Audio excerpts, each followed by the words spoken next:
To some, the Nimitz UFO encounter defies all scientific explanation. It has everything you would want for a UFO case to be credible, from powerful eyewitness testimony from those who were there. I believe, as do the other folks that were on the flight, that when we visually saw it, that it was something not from this world. To a video recorded by the U.S. Navy of an object that simply cannot be explained. The abundance of that evidence proves to some who look at it that this may be an encounter with an object from another world.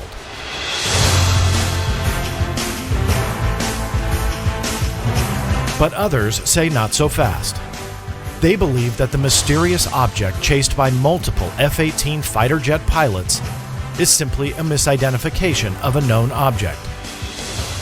And the video that has circulated around the globe fascinating many who have seen it? Well, skeptics believe that is easily explainable once you dissect what the video is actually showing. So which side is right? Are we finally looking at undeniable evidence that we are not alone? Or does that evidence that seemingly proves such an explosive revelation fall apart when subjected to scientific scrutiny? The two gentlemen joining me today both think they have the answers to those questions. And after vigorous scientific analysis, testing, and scrutiny by both sides, they are convinced they solved the majority of this puzzle.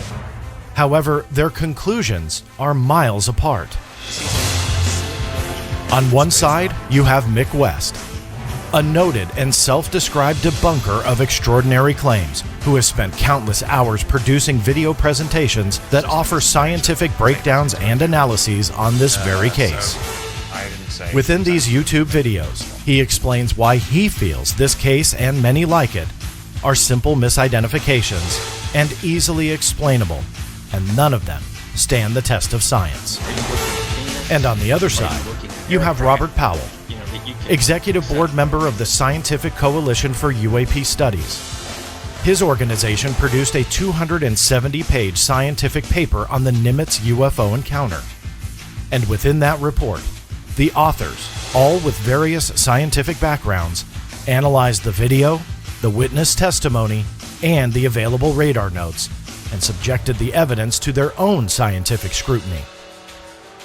They concluded that the unknown object was traveling at extraordinary speeds, which were, quote, beyond the capability of any known aircraft in the public domain. Now, both sides are about to come together. These two gentlemen have agreed to step into the vault to discuss with each other for the very first time all of their findings. And along the way, they'll probably express why they feel that the other is wrong. Stay tuned. You're about to journey inside the Black Vault. Now, I know many of you have wanted to see these two gentlemen speak, both of which have been on my show in the past, but independently.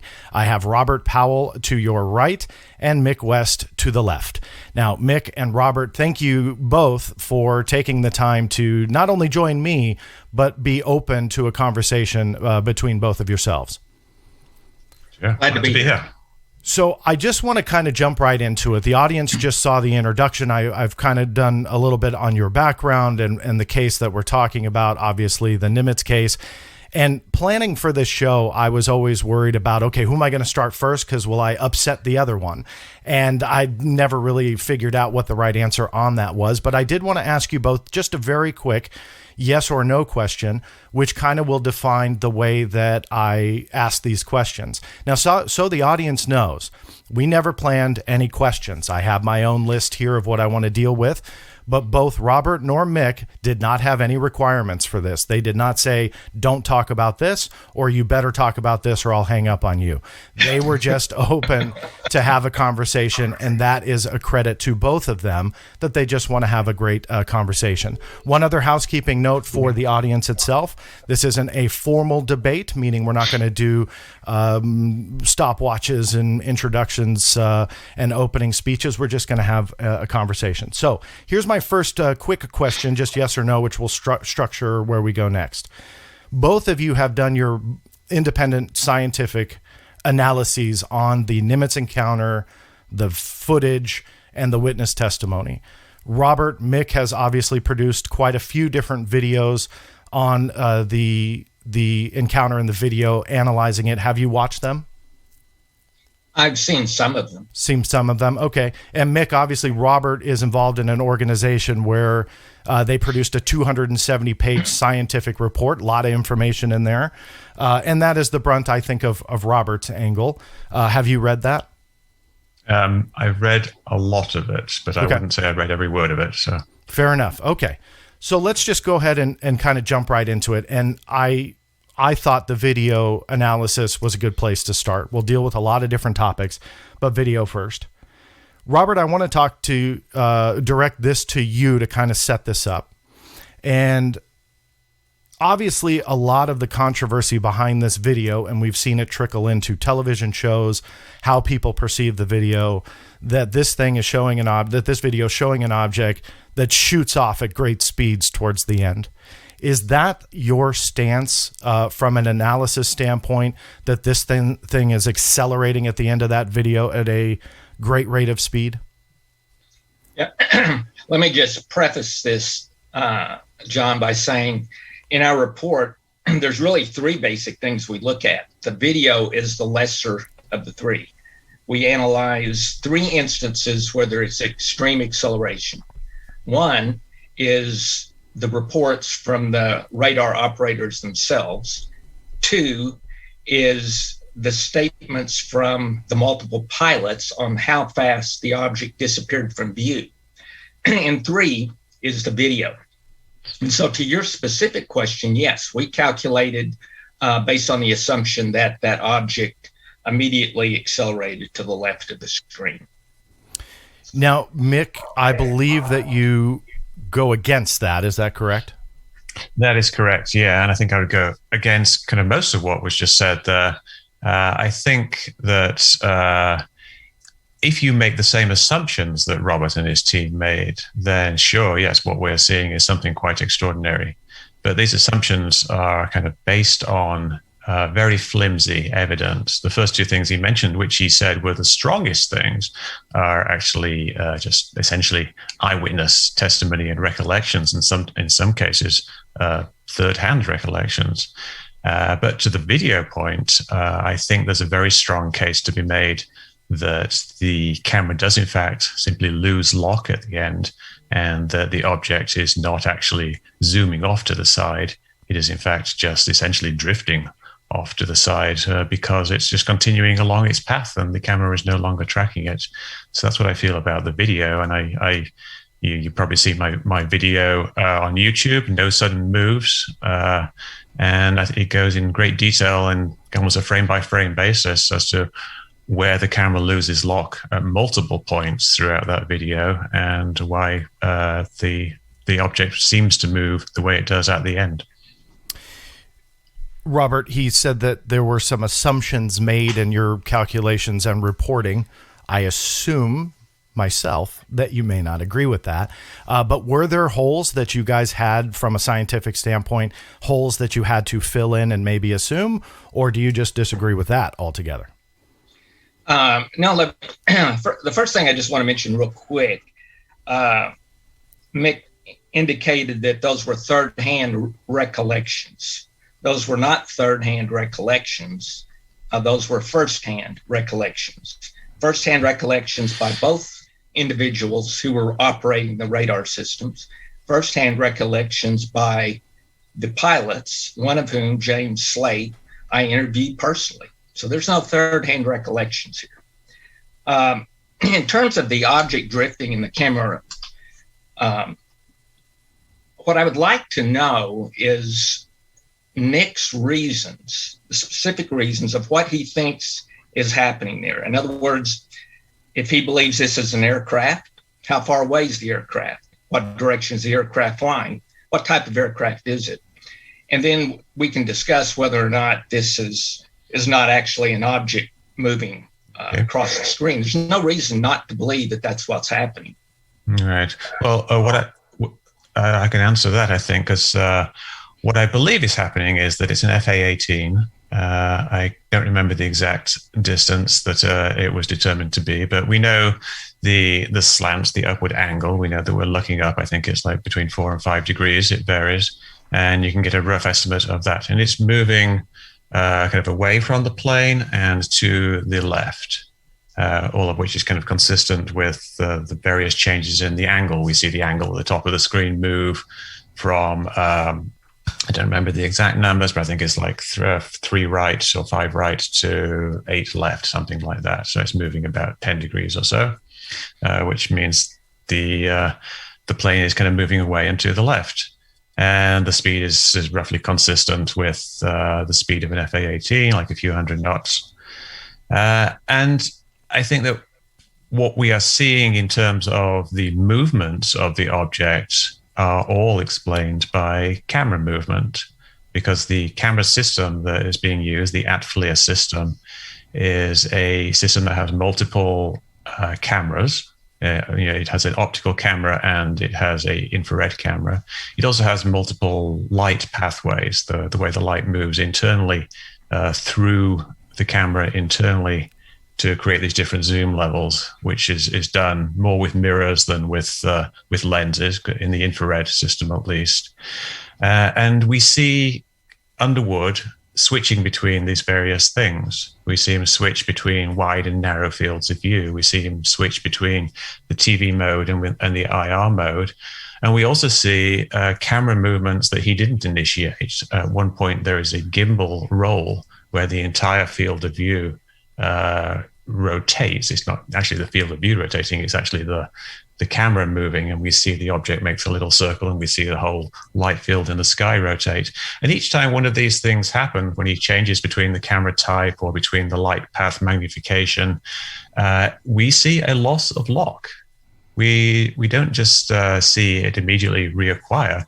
We see in some cases it have to widen the bars, so it's actually, we know that it's lost lock and we know that it's searching for that lock, and it does in all cases except for the last one, which is pretty obvious. It would have to be the last one. It reacquires that lock, but in some places it's pretty close. It's getting very close to the outside edge, and then it reacquires and it recenters, and then it continues to track. But in every single one of those cases, not only is it losing lock, but when it loses lock, the direction that it moves in is to the left, which is consistent with the change in the angle of the camera, which means the direction the camera is tracking the object. So that's all consistent with the camera losing lock, no longer tracking the object. The object continues a little bit to the left, it reacquires lock, and then it continues tracking it. And then finally, in the last instance, when it doesn't reacquire it, which is just simply because it's moved a bit too far, because Chad Underwood has been too rapidly cycling through these various different zoom levels and camera types, it simply continues off to the side. Now, there's also a change from 1 times to 2 times zoom, which visually exaggerates it, but that's really nothing to do with the loss of lock. The loss of lock comes from the actual physical change within the camera itself between wide and narrow. So that's what I think is happening. So in terms of losing lock, this camera is not losing lock constantly. It's not even losing lock multiple times. It only loses lock 1 time, and that's at the end of the video. What you're seeing when the bracket comes in and out, that is not losing lock during those time frames. So that's not correct. Wait, Robert, can you explain that? Let me finish. No. I want you to finish, but can you explain when it does? Because Mick it's doing it. The system is constantly keeping the target in the center. So it's moving out because there's a slight movement, so it's recentering. So it's just constantly adjusting. It's not losing lock. It has lock. Okay. I mean, if this thing was losing lock, what do you think happens in a war when you've got another aircraft in that? You can't lose lock constantly. The problem here is that you see it losing lock. You see the bars widen, and the bars widening means that it has lost lock, and it is trying to reacquire it by widening the search area. It has lost lock. Here, what does it mean? Let me quote to you from a document, and so we'll resolve this.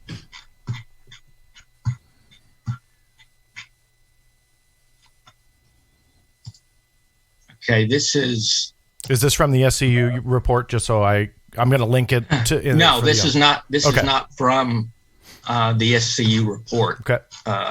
This is I'll give you the quotation from the document on it. This is from a tutorial on electro-optical infrared systems from the Institute for Defense Analysis. And so I'll just quote, after the target is acquired, the tracking system locks onto it and maintains line of sight autonomously. A feedback control loop, the track loop, continuously adjusts the gimbal to keep the target in the center of the sensor's field of view. Sure. So it's not losing lock, as it goes on to say, the sensor generates a new video stream, the process repeats. It keeps refining what it's looking at. It's not that it's lost lock. Right. But that doesn't really comport with what we see, though. What we see is the object not remaining in the center of the screen. In fact, the object moves away from the center of the screen. And then we see the bars widen, which is essentially the search area, because it's looking for it. If it knew where it was, it would have kept it exactly in the center of the screen, but it does not. It's like any other piece of equipment. You constantly refine because you've got a moving target. So your equipment's, you're not going to wait till you lose lock. You're constantly measuring. You've got it in the center of your screen. It drifts a little bit. You widen a little bit, bring it back into the center of the screen. That is not losing lock. And I just gave you a quote from a document that I think answers the question. I mean, do you have a different document that you'd like to quote from? No, the document is fine, but I agree with what the document says. But if you take what's in the document, then what we would expect to see would be the object staying exactly rock solid in the middle of the screen because it doesn't lose lock. Let me ask you on this debate, and Robert, I know we deferred, we kind of diverted from your answer before, and I do want you to have the opportunity to finish that. But one last question I would have for both of you, and Robert, if you could quickly just answer this.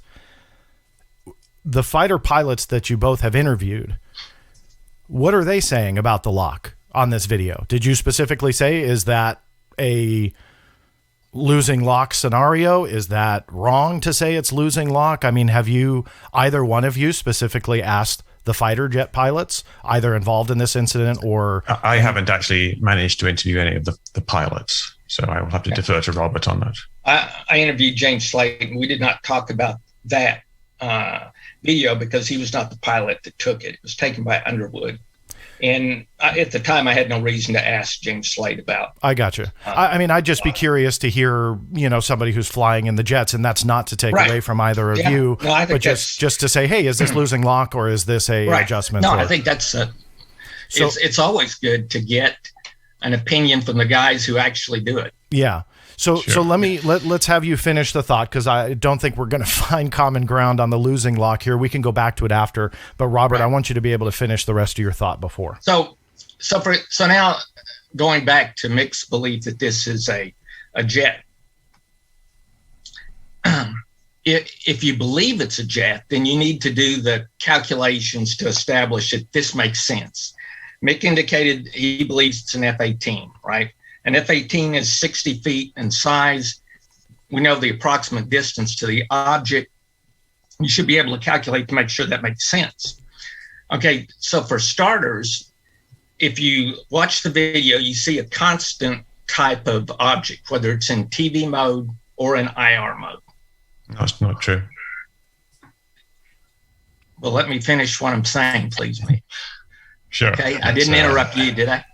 No, but if you start off with something that's wrong, then everything that follows will we won't get anywhere because I could have interrupted you multiple times. Okay. Sure, go ahead. Right. Okay. So you've got a visual object that doesn't look that different, whether it's in the IR or in TV mode in terms of size and differentiation of what you see of the object. Okay, so Mick indicated this is an F-18.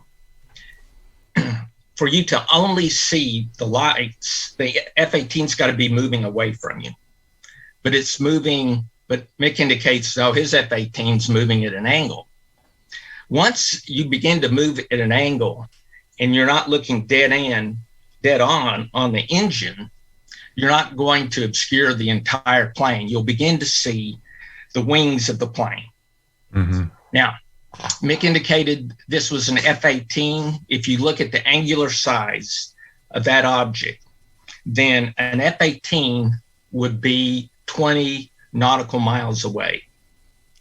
This camera is capable of identifying aircraft beyond 40 nautical miles. So that puts it at half of the distance of this camera's capabilities. So that argues against this being an F-18. Furthermore, this is in a military operating area. They were about to have an exercise where you were going to have jets all over the place. There is no way a carrier strike group, which controls the airspace for hundreds of miles, is going to allow another jet into their area that they don't know about. Now, if this is one of their own F-18s, then you have to assume that the pilot doesn't know what he's doing, because his sensors immediately tells him that he's looking at F-18.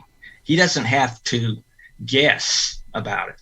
So to argue that this is an F-18, to me, is the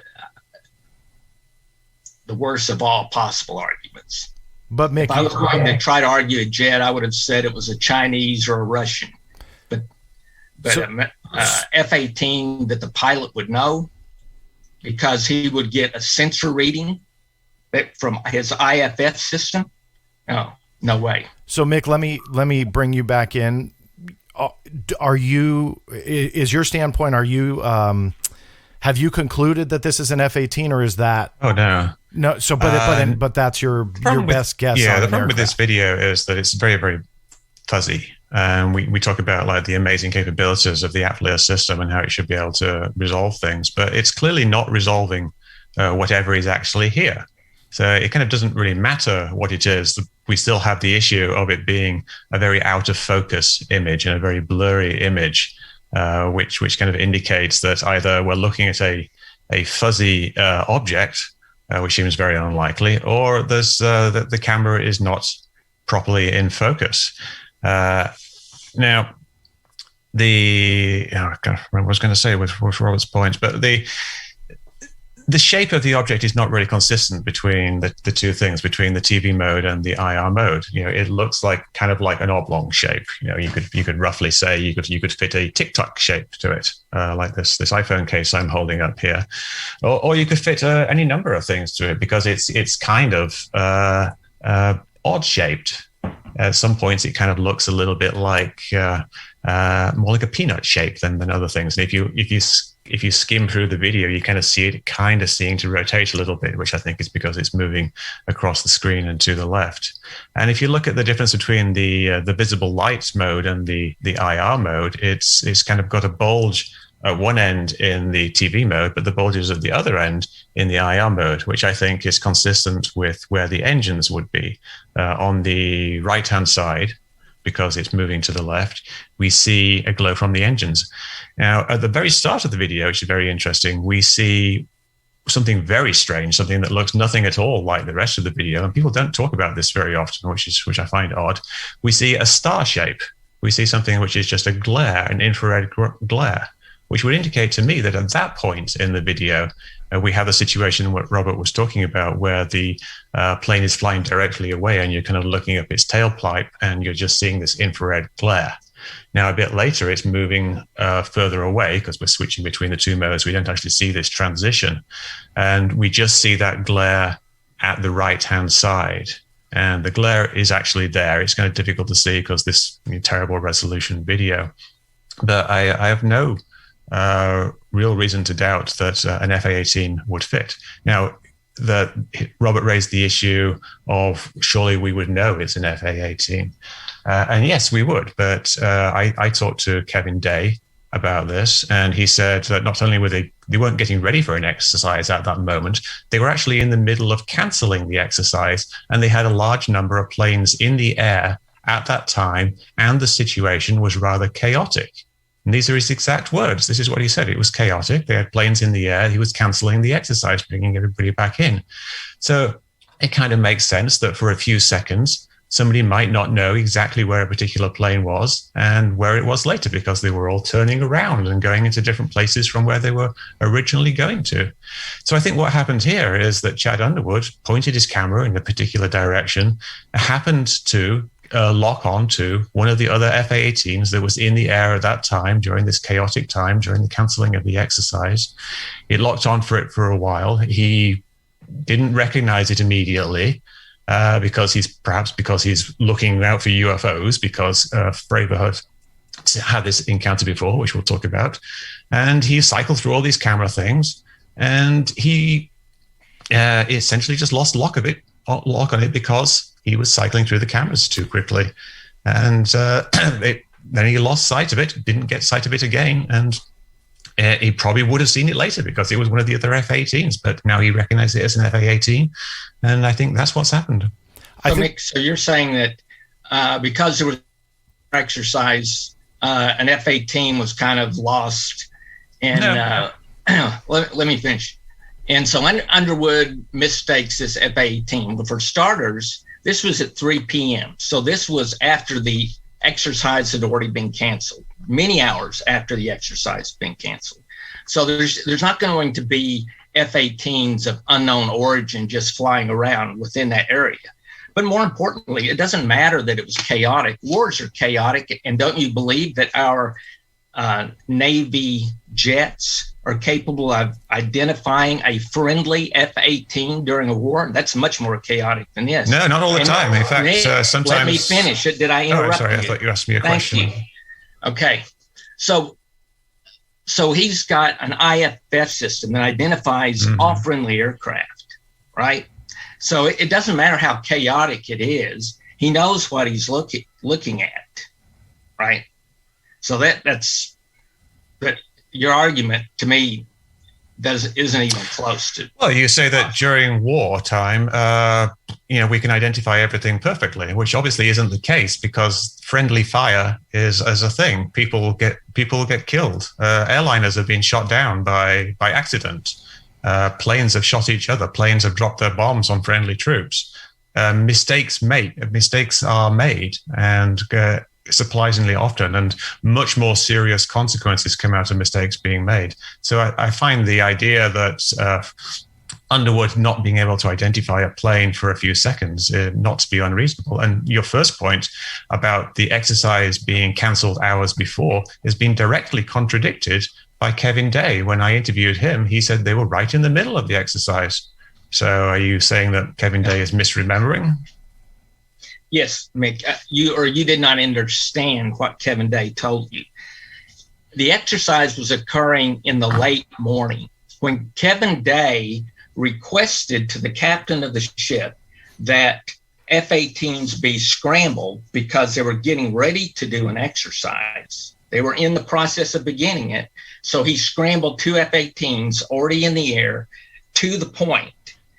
They got to that point when they then, and we won't go through all that happened, but then they fly back to the Nimitz, right?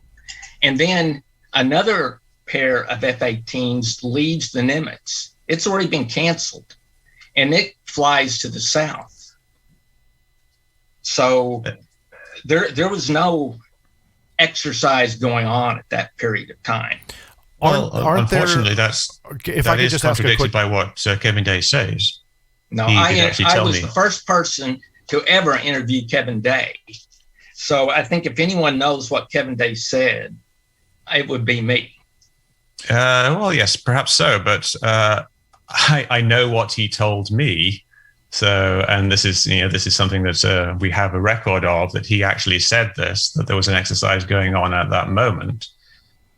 So I think this breached perhaps a broader issue. About to go on. He said he was actually in the process of canceling the exercise at the time that Underwood was taking his video.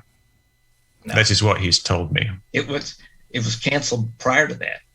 Okay. Well, perhaps it was, but now we have conflicting accounts. We have Kevin Day 1 and Kevin Day 2. And so which one are we to believe? And I think that this is actually a segue of where I wanted to go. So you both did this beautifully of witness testimony. Now, we don't have to get away from the video fully, but obviously we have a conflict here. Mick heard one thing, and we can, after the show, you guys can pull it up, and I will be more than happy to post both of your either transcripts or articles or references or whatever you need. That's not a problem. So you guys just email me those and I will put them in the show notes for this episode. But what I wanted to get into was witness testimony. Mick, you were talking about dissecting the video and the shape and we don't know this or that, but you didn't make reference to the witness testimony that goes along with it. So this question goes to both of you. Can we talk to the audience about the value of witness testimony, that even though the video may not give you a 100% definitive answer, when you couple in a witness and they are adding in, hey, we couldn't identify this thing, or, with my experience, it wasn't there. Radar operators couldn't peg an ID on it. What value is there in that? Because in your explanations, it seems like those are being dismissed. We'll start with Mick, and then Robert, I want you to answer. Sure. Well, I think what we have here is a number of stories that vary in the telling and have evolved over time and vary by individual. And I think you have to really look at the big picture here. You have to look at the entire thing and look at all these different people giving various accounts of things. And if people give accounts which are consistent and are independently consistent, then that can be a very valuable thing when you're doing an investigation. But when people give their individual accounts, especially if they're recollections over a long time ago, and especially if those accounts don't actually line up with one another, then that becomes less and less valuable as actual evidence. And we look at some of the things that we rely on for eyewitness accounts. The big one, obviously, is Commander Fravor's encounter. It was Commander Fravor, there's Jim Slay, there's the female pilot, who I will call Source, because that was the name given to her in one of the reports. And there was another Wizzo. Their accounts don't exactly match. In fact, there's quite significant differences between the two. If you look at things like when did they originally see this object that they saw over the water? You saw it in the little recreation that was shown, that there was a little tic-tac over the water. Now, Commander Fravor says that he saw it hovering over this disturbance in the water, and it was making movements up, down, left, and right in an unusual way. But Source, who was viewing it from a different angle, tells us that it moved very rapidly in a straight line across the disturbance in the water at 200 to 300 knots. And so we've got two accounts which are radically different. Now, you might say they're kind of the same in essence, but are they really? They're actually very different, and perhaps they're different because they're being viewed from different viewpoints, or perhaps they're different because they are different recollections of the same thing. And I think this idea of eyewitnesses matching up doesn't really hold out in these cases, because there's a large number of differences. And not only do the eyewitnesses not agree with each other, they don't agree with the written reports that were produced a long time ago. The initial event summary of the report describes the object as simply being lost in the haze. And that is something that was reported by both pilots, which kind of doesn't really make sense when you think about the other pilot. Something being lost in the haze, that kind of really means that they could visually track it all the way until it disappeared far off in the distance in the haze, which is radically different from the instantaneous disappearing that Fravor has later come to describe. So I think these accounts have varied over time. They've actually changed over time. And they vary a lot between individual, and they don't really match what we see. And we don't really have eyewitness accounts that actually match the video, because all we have of the video is the guy who took the video was watching the video screen as he took it. So we don't have any corroborating eyewitness accounts for the movements of the object. So a lot of contradiction. So obviously, Indeed. from a scientific standpoint, that's going to be challenging. Robert, let me ask you the first part of that, which was talk to me about the value of witnesses in your study. But then did you see contradictions between the witnesses, and how did you deal with that?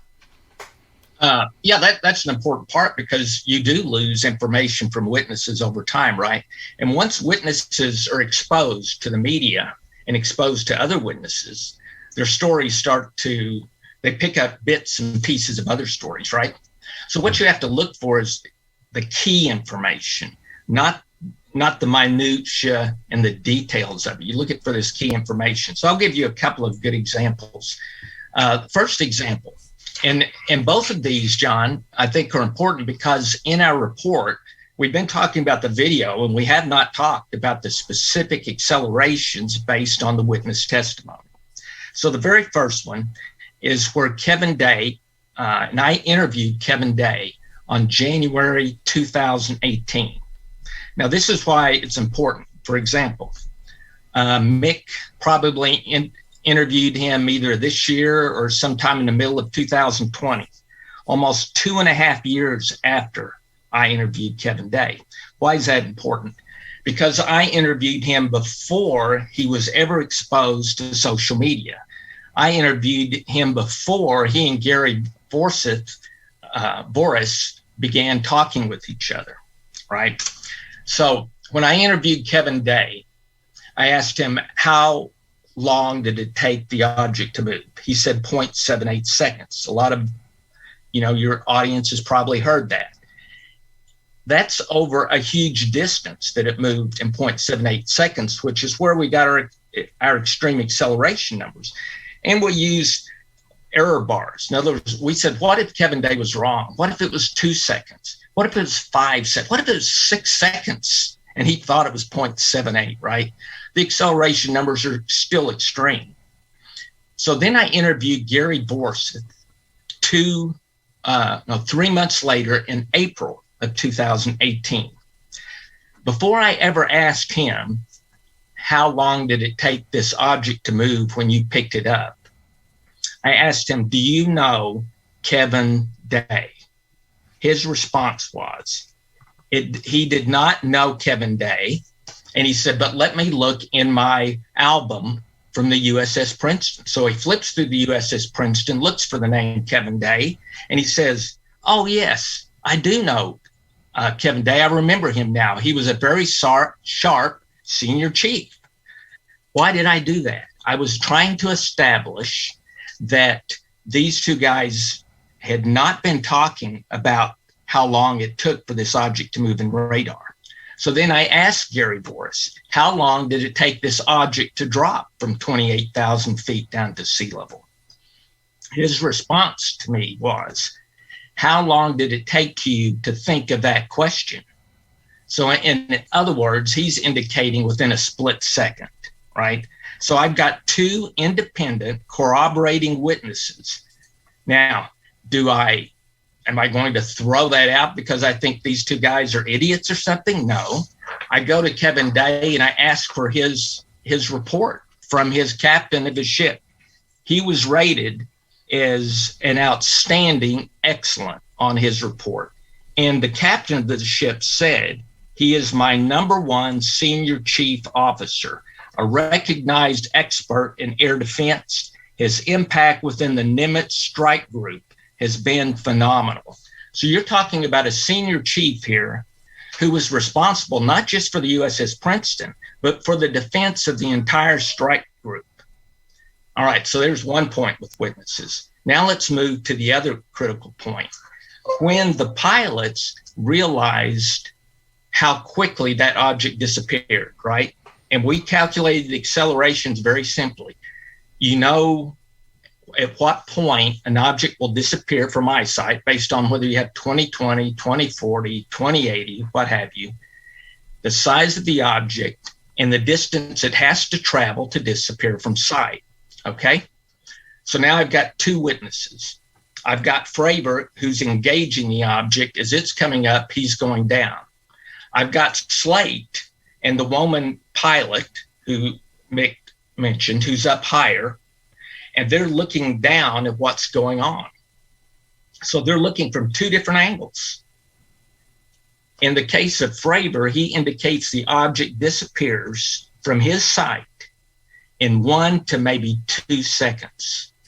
Furthermore, he's very explicit in saying, if you go to an air show and you see an aircraft go by at Mach 2, how long it takes you to disappear. And he indicates 7 to 8 seconds, which is about right. So in his mind, it's clear to him how quickly this object disappeared. So when I interviewed Slate, I asked him the same question. How long did it take that object to disappear from your sight? He said, I was watching the object and it was just like someone shot it out of a gun. It was gone. So I have got two different guys. And who are these guys? The commander, David Fravor, of that entire squadron. He's a U.S. Naval Academy graduate, 3,500 hours flight time, 16 years experience, a Navy Top Gun graduate, a bachelor's of science in oceanography.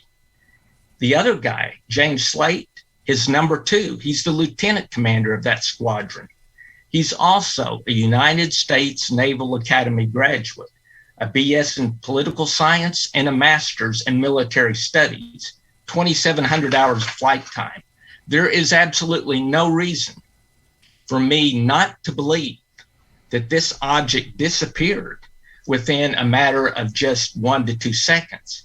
But when we did the report, we even said, what if it disappeared? What if these guys weren't as good as we thought? What if their eyesight was 20/40? What if the object wasn't 60 feet? What if it was only 15 feet? And what if when it disappeared, it took 5 seconds? Still, the G-forces calculated are well beyond anything that we're able to currently manufacture today. So you can't just throw away witness testimony because, hey, it's a witness, it's anecdotal. That doesn't wash. So Mick, when I understand your argument when witnesses just don't corroborate, but when they do, what do you do with that? Well, I think you need to look at what was actually said here and how it corroborates with various other accounts. Now, we have the event summary, which was written at the time, which says that from both pilots' perspective, the object was simply lost in the mist. And then if we take the statements that Robert just gave there, one pilot, or one slave, I believe, was the Wizzo in Fravor's plane. Is that correct? Yeah. He thought that it vanished instantly, whereas Fravor said it went away in 1 to 2 seconds. So we have somewhat of a different recollection there. But I think beyond that, we have to look to other possible explanations for this apparent high speed. And one that I put out there is that it may have been a misjudging of distance, which caused them to think that it was moving a lot faster than it was because they thought it was twice as big as it was and hence twice as far away. And so when they flew towards it, it flew past them. But from their perspective, it didn't actually fly past them. They flew past it. But from their perspective, it looked like it accelerated towards them. But before we get into that, I just want to kind of touch on something else Robert mentioned, which was this figure of 0.78 seconds and how amazing it was that everybody gave this exact same figure. And this was the time it took to descend from 28,000 feet to 0 feet, and corroborated by Kevin Day and Gary Voorhis. But I just want to read you something from the SCU report here, which says, this is page 16. It says, the senior chief in charge of radar took notes whilst observing the radar in the CIC area and noted that his equipment indicated that the object moved from 80,000 feet to 20,000 feet in 0.78 seconds. And a second man, petty officer station, basically said the same thing, that it went as fast as thought. And then you go on the report to do calculations based on this movement of 60,000 vertical feet in 0.78 seconds. But that's all entirely wrong because there was no measurement of the object moving from 80,000 feet to 20,000 feet in 0.78 seconds. What Gary Voorhis and Kevin Day talked about was moving from 28,000 feet to sea level in 0.78 seconds. that I really don't dispute, that there was some radar return that seemed to indicate that. But here we have the SCU report referring to that same number for a completely different thing. And beyond that, the 0.78 seconds wasn't just something that came out in this interview with the SCU from Kevin Day. It's a number that Kevin Day wrote in his little short story, which he wrote years earlier. I can't remember exactly when, but it was certainly earlier than the SCU interview. He wrote a short story, a fictional fantasy story retelling of the incident, in which he plays a kind of a hero character who has psychic powers, and the whole incident is played out. And he mentions this 0.78 seconds as being the speed at which they dropped in this short story, and it's also been repeated in the above top secret thread discussion, which again predates all of this. So it's not as if it was something that was discovered and then verified. It's just a number that's been out there for a long time, and here we see it being confused within the SCU report itself for a completely different movement. Let's stick with that, Robert. That part that Mick is pointing out, would you like to comment specifically on where that came from? Yes, absolutely. So let's go through several of these points that Mick brought up. First one, he said, and this is regarding the pilots. Mick said the objects were lost in the mist. Is that right, Mick? Is that what you just said? The objects were lost in the mist? The haze? I'll just verify that really quick because it's a very short thing, the event summary.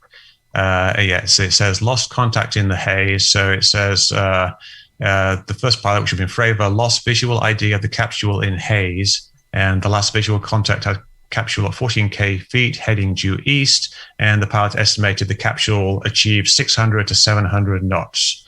And the other pilot just reports as lost contact in haze as well. No real details beyond that. I'd like to see that document. No, you haven't seen it? What document was that, Mick, again? You want me to put it on screen? Sure. Well, I was just going to... Sure. But for the audio version, what are you looking at? I'm looking at the event summary, the 2004 Navy event document. Oh, this is the one that leaked. That leaked out according to the story and was published by George Knapp. Is that the one you're referring to? Yeah, I think so. It's the one. Gotcha. It's in all caps. It looks like semi-official, and I don't think it's been. I don't know. Has it been verified or disputed? It has not been verified. If it's the one that I'm thinking of, it has not been verified. Well, can I share my screen real quick so you can just see? I'd like to see what we're talking about. Oop, you have disabled screen sharing, so I can't do that. Sorry, I didn't know I did that. Yeah, it's probably a default. But yeah, it's one of the multiple sources. There's the executive report, there's the event summary, there is the interviews with Fravor, there's the interviews with Source, there is the fighter sweep story. So we've got all these different sources, and they all seem to kind of vary. Let's see. And we'll link it. And I'm sorry, Mick, I don't want to interrupt the stream too much with the software, but I will link it in the show notes. For those of you listening on the podcast version and you want to see it, just go to theblackvault.com/show notes, find this episode, and you will get a link to those documents and all of the visuals that we're talking about. Right. But, and just to be specific, it's the CVW11 event summary. Okay. Okay. So here's the problem I have with that statement in terms of objects were lost in the mist. Fravor has clearly said, as did Lieutenant Colonel, Marine Colonel, who was out there at the same time, that the water was crystal clear that day. It was a beautiful California day, no mention of any type of mist. Furthermore, Slate's plane's at 20,000 feet, and he's seeing everything perfectly clear below him as he's watching the encounter between Fravor and this unknown. So I do not believe there was mist in the air. There may be, I don't know what this document is that Mick dug up somewhere, but all the other data indicates this was a clear-cut day. So that the objects were lost in the mist, that I don't buy. Haze. I say haze. Or haze even. I'd like to see that document. Then Mick indicates, okay, there's a different recollection. Fravor said it disappeared in 1 to 2 seconds, and Slate indicates it was instantaneous. There's hardly any difference in those, whether it disappears in 1 second or it disappears like it's shot out of a gun. That's not what's important, is not whether was it really 1 second or was it really a fraction of a second. What's important is, what are the calculations that an object would have to travel at in order to disappear that fast? That's what's important. So let's not get confused about, oh, well, this guy remembers 1 second, this guy remembers 1/10 of a second. That's not the point. The point was it was an extreme speed, and both of those guys agree on that. Then Mick indicates there's a misjudging of distance. That had nothing to do with the calculations we did, because we didn't need to know the distance. What we looked at was, how long did it take to disappear from their eyesight? So once we know an approximate distance, we know that Slate's plane's 20,000 feet above the object, right? We know that Fravor has gone to meet it, so we know the distance is less than 20,000 feet in both cases. And in Fravor's case, he indicated he came within half a mile. So it's a very simple calculation to determine how far does the object have to travel to disappear from eyesight.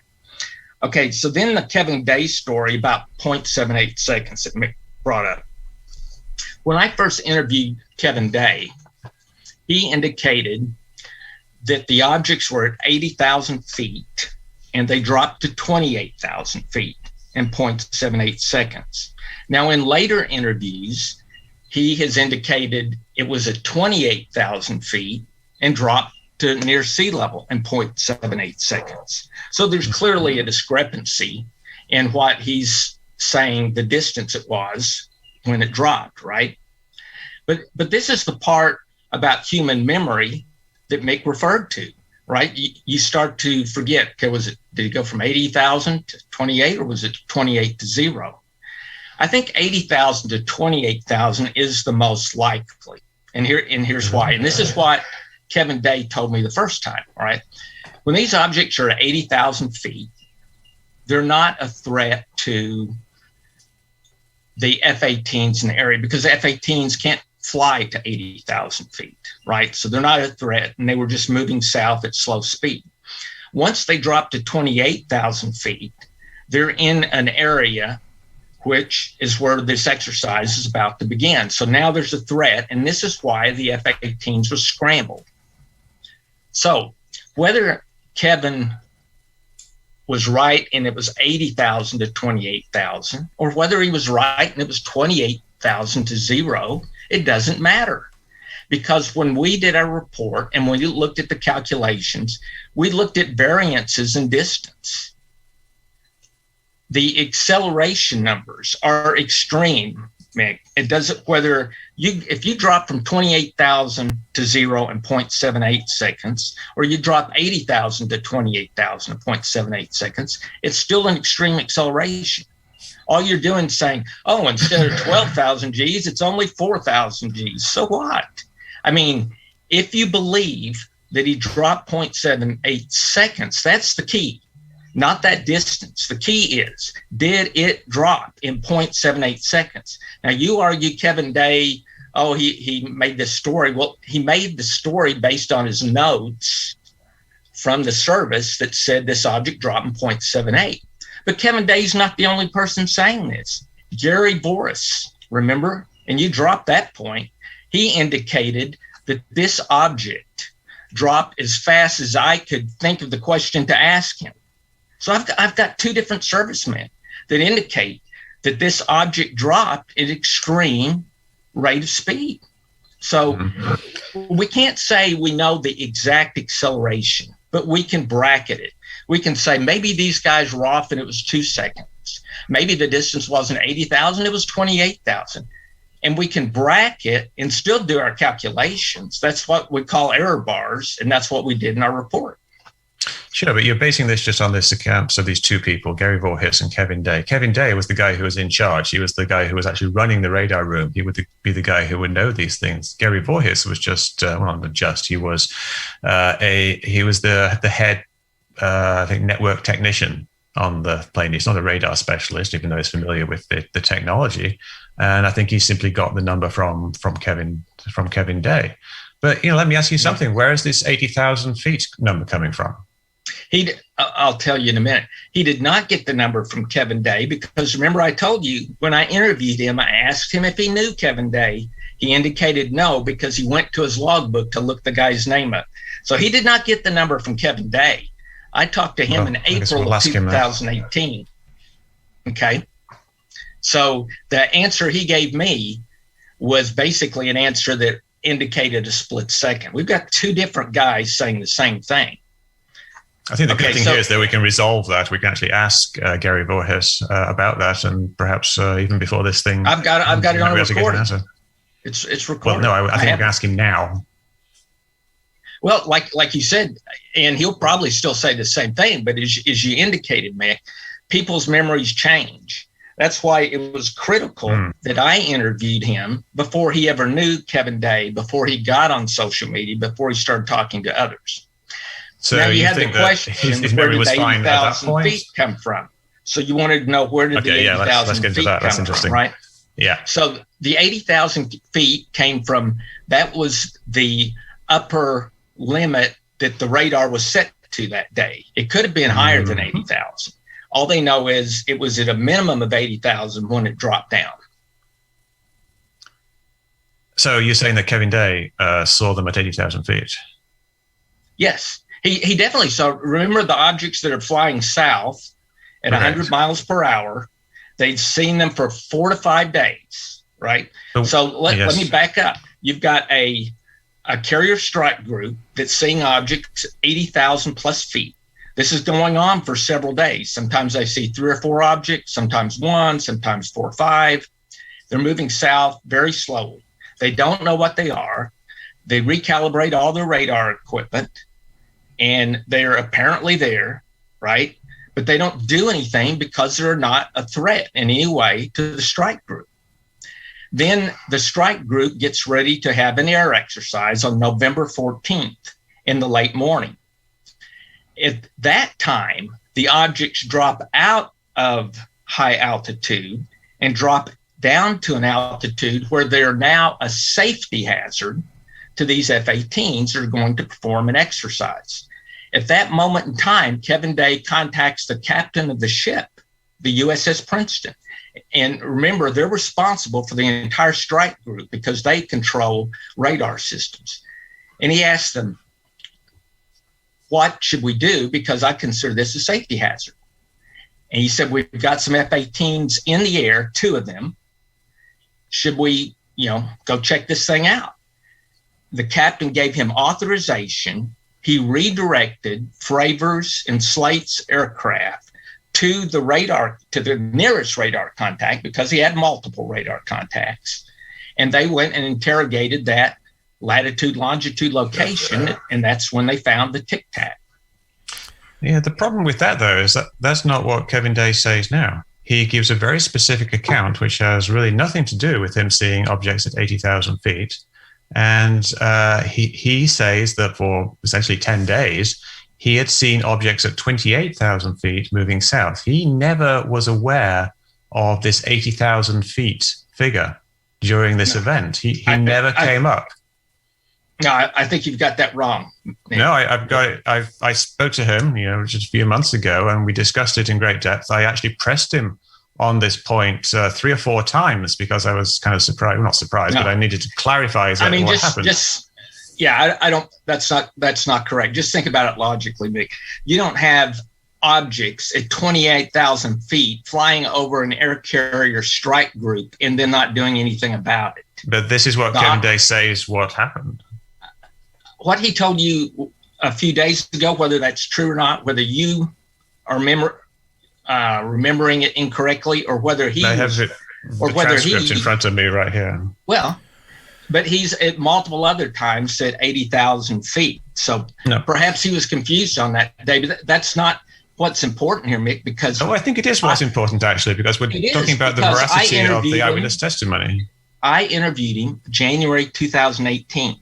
He specifically, and I've got the recording, 80,000 plus feet. Not only that, Gary Boris said they were originally at 80,000 plus feet. Fravor has said that they were at 80,000 plus feet.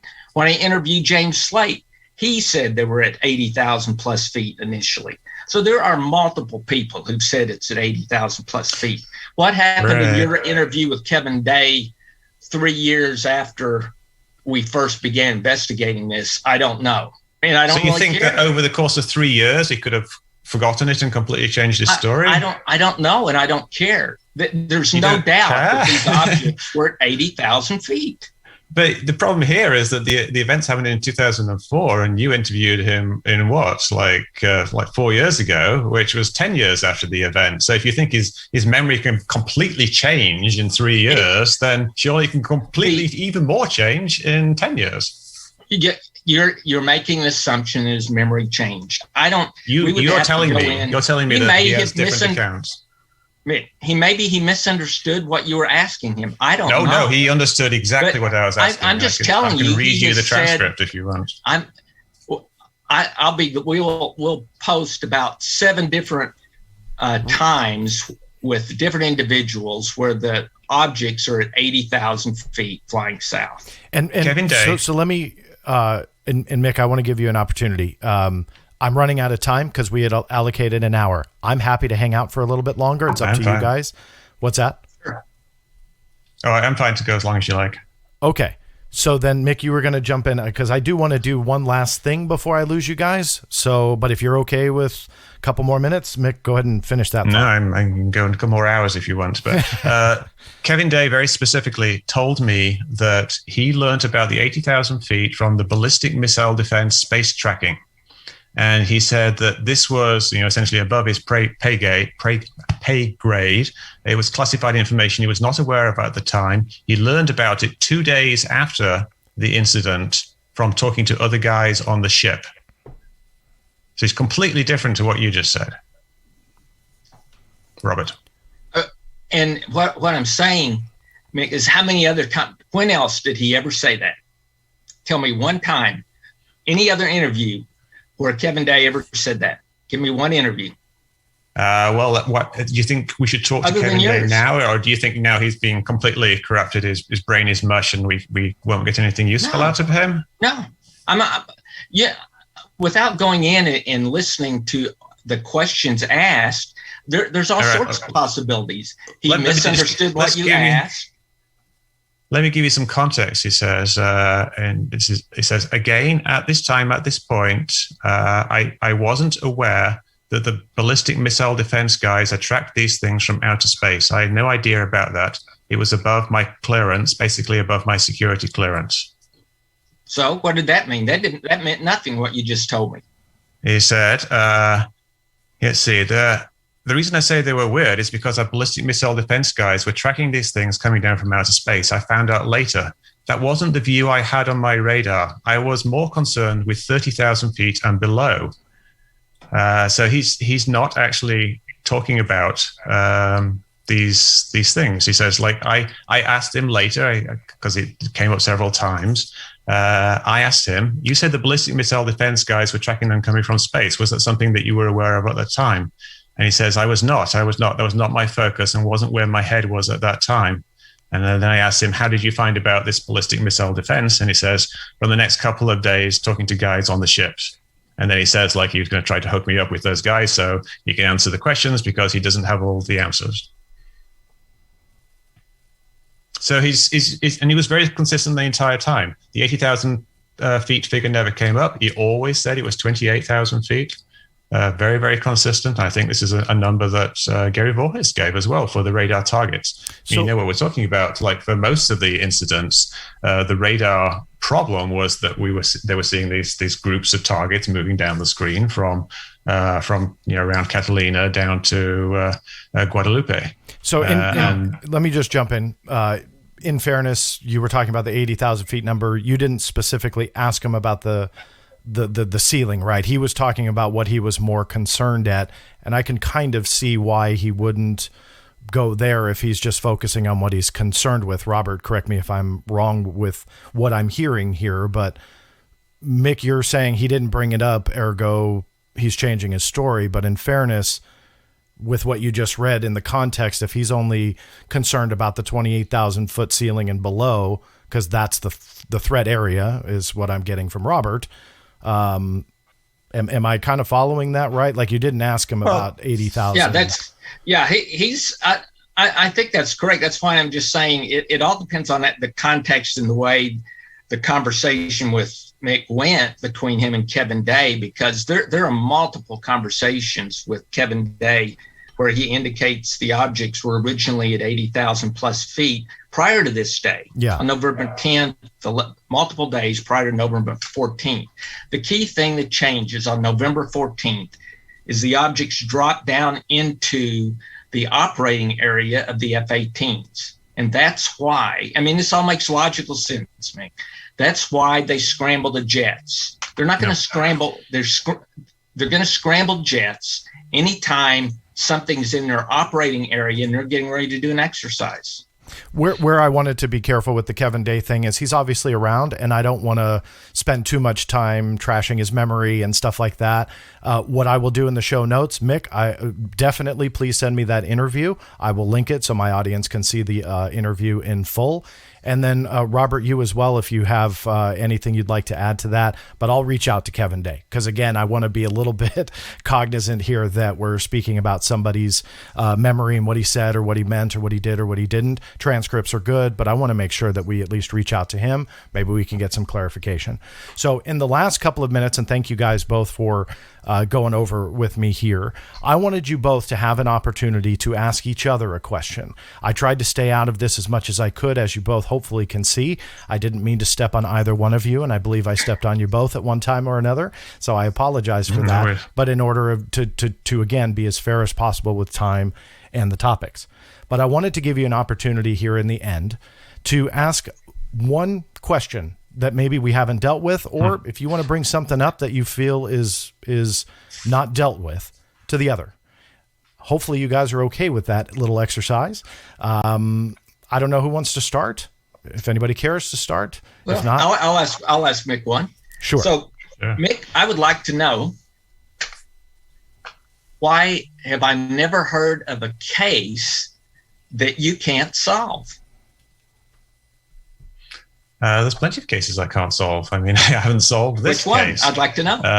The encounter of Commander David Fravor with a tic-tac shaped object. I don't have a solution for that. I have a number of proposed hypotheses, and but I certainly would not claim to have solved this case. And of course, there are multiple cases where there's simply not enough information to solve them. If you look at the MUFON database, which has I think about 120,000 cases in it, there's probably at least 30,000 cases in there that I am completely unable to solve because they are just little white dots in the distance. So I'm always not able to solve cases.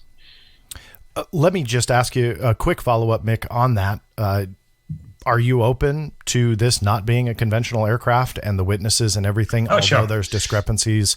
My method whenever I investigate things is to make a list of what I think are the various hypotheses and kind of rank them by what I think is the most likely thing. So I will put something like, it's a plane at the top, and I'll put something like it's an alien spaceship at the bottom. And then in the middle, I might put it is advanced technology developed by the US or by the Russians. And perhaps somewhere around there's like an optical illusion. And perhaps in there, the guy was lying. Perhaps in there, the guy was mistaken. So you get all these different possibilities.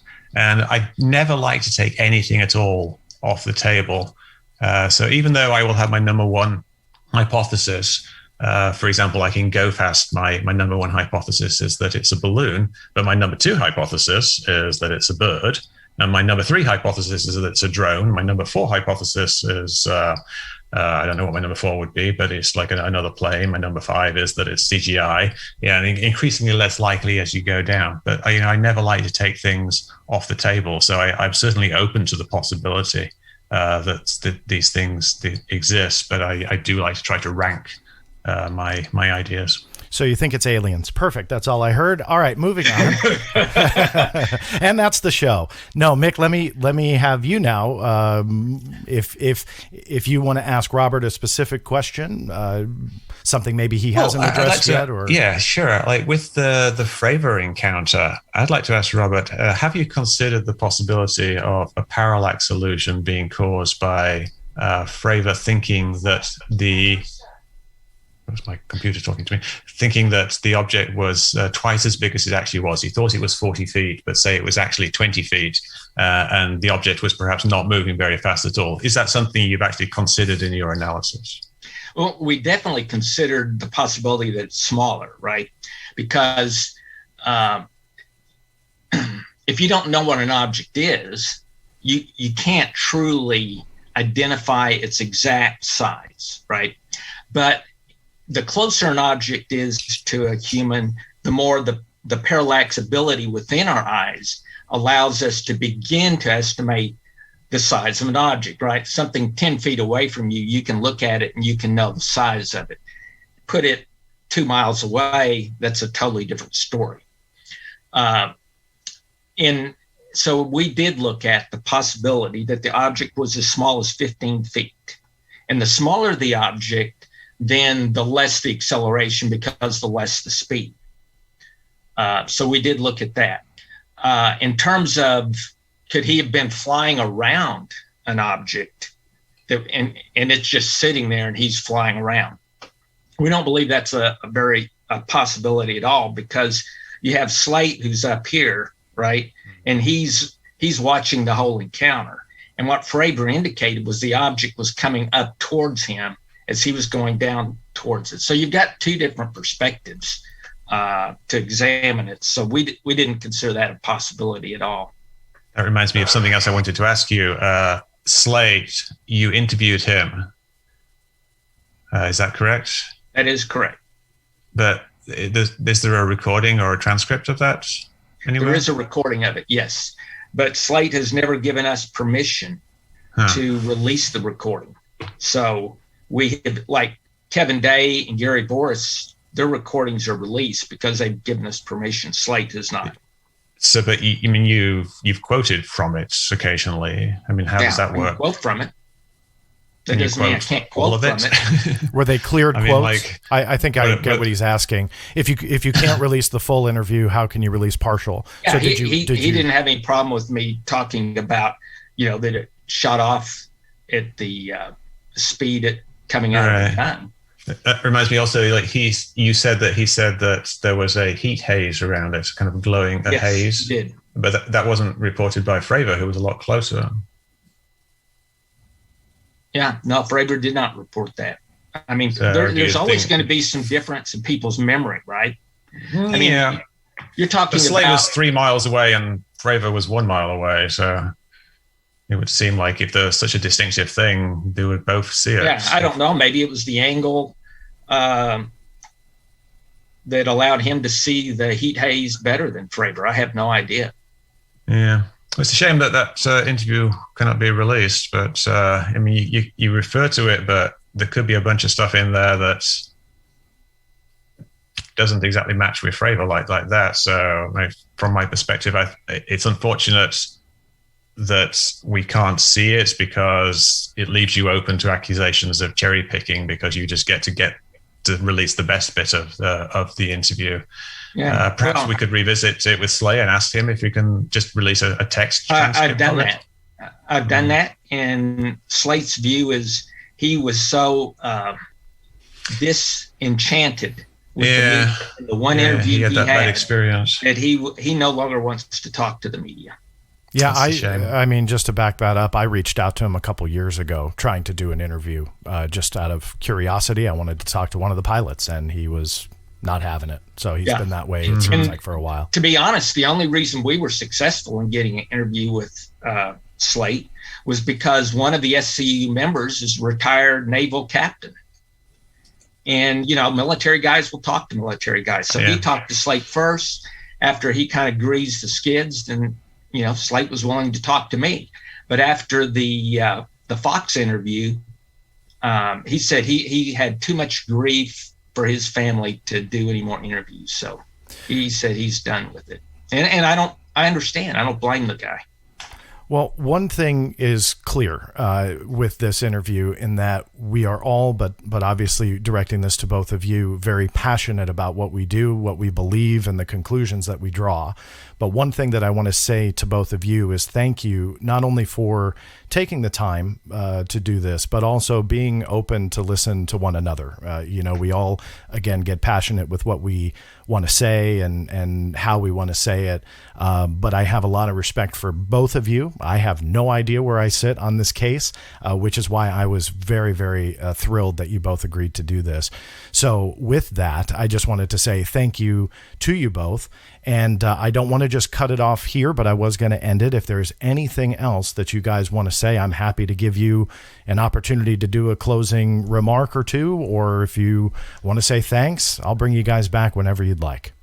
Yeah, I'll say I apologize for maybe getting a little passionate sometimes during our discussion. So, Mick, there was nothing personal meant no worries.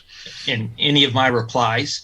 I do think what you do, Mick, provides a good service.